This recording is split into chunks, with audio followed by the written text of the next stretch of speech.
99% लोग यह नहीं जानते रामायण सबसे पहले वाल्मीकि जी ने नहीं लिखी थी। तो फिर सबसे पहले रामकथा किसने रची? पहले ज्ञाता नारद मुनि। नारद मुनि ने रामायण लिखी नहीं थी, लेकिन सबसे पहले रामकथा सुनाई थी। यह कथा थी भविष्य दर्शन, दिव्य ज्ञान पर आधारित। इसे कहा गया नारद रामायण। इसलिए याद रखें, नारद मुनि पहले ज्ञाता लेकिन लेखक नहीं। दूसरे हनुमान जी। हाँ, हनुमान जी ने सच में रामायण लिखी थी। लंका विजय के बाद श्री राम का राज्याभिषेक हो चुका था। हनुमान जी ने हिमालय की चट्टानों पर अपने नाखूनों से राम कथा लिखी। इसे कहा गया हनुमान रामायण। जब महर्षि वाल्मीकि को पता चला कि हनुमान जी की रामायण पहले से मौजूद है, तो वे दुखी हो गए। यह देखकर हनुमान जी बोले, अगर मेरी रचना से वाल्मीकि जी की कथा दब जाए तो इसका कोई अर्थ नहीं। और हनुमान जी ने अपनी पूरी रामायण समुद्र में प्रवाहित कर दी। कहा जाता है आज भी समुद्र की गहराइयों में हनुमान रामायण सुरक्षित है। इसके बाद महर्षि वाल्मीकि जी ने 24,000 श्लोकों में संस्कृत में रामायण लिखी। यही है वाल्मीकि रामायण, सबसे प्राचीन उपलब्ध ग्रंथ। इसलिए वाल्मीकि जी कहलाए आदि कवि।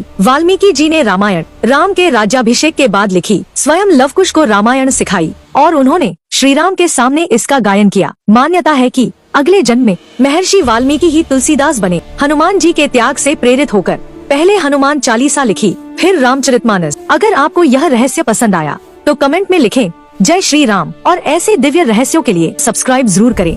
99% लोग यह नहीं जानते रामायण सबसे पहले वाल्मीकि जी ने नहीं लिखी थी। तो फिर सबसे पहले रामकथा किसने रची? पहले ज्ञाता नारद मुनि। नारद मुनि ने रामायण लिखी नहीं थी, लेकिन सबसे पहले रामकथा सुनाई थी। यह कथा थी भविष्य दर्शन, दिव्य ज्ञान पर आधारित। इसे कहा गया नारद रामायण। इसलिए याद रखें, नारद मुनि पहले ज्ञाता लेकिन लेखक नहीं। दूसरे हनुमान जी। हाँ, हनुमान जी ने सच में रामायण लिखी थी। लंका विजय के बाद श्री राम का राज्याभिषेक हो चुका था। हनुमान जी ने हिमालय की चट्टानों पर अपने नाखूनों से राम कथा लिखी। इसे कहा गया हनुमान रामायण। जब महर्षि वाल्मीकि को पता चला कि हनुमान जी की रामायण पहले से मौजूद है, तो वे दुखी हो गए। यह देखकर हनुमान जी बोले, अगर मेरी रचना से वाल्मीकि जी की कथा दब जाए तो इसका कोई अर्थ नहीं। और हनुमान जी ने अपनी पूरी रामायण समुद्र में प्रवाहित कर दी। कहा जाता है आज भी समुद्र की गहराइयों में हनुमान रामायण सुरक्षित है। इसके बाद महर्षि वाल्मीकि जी ने 24,000 श्लोकों में संस्कृत में रामायण लिखी। यही है वाल्मीकि रामायण, सबसे प्राचीन उपलब्ध ग्रंथ। इसलिए वाल्मीकि जी कहलाए आदि कवि। वाल्मीकि जी ने रामायण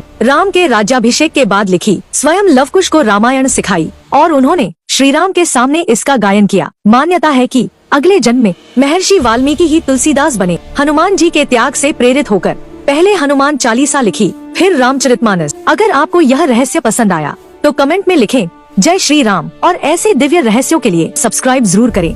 यह भारत का वो कुंड है जहां भगवान परशुराम ने अपनी मां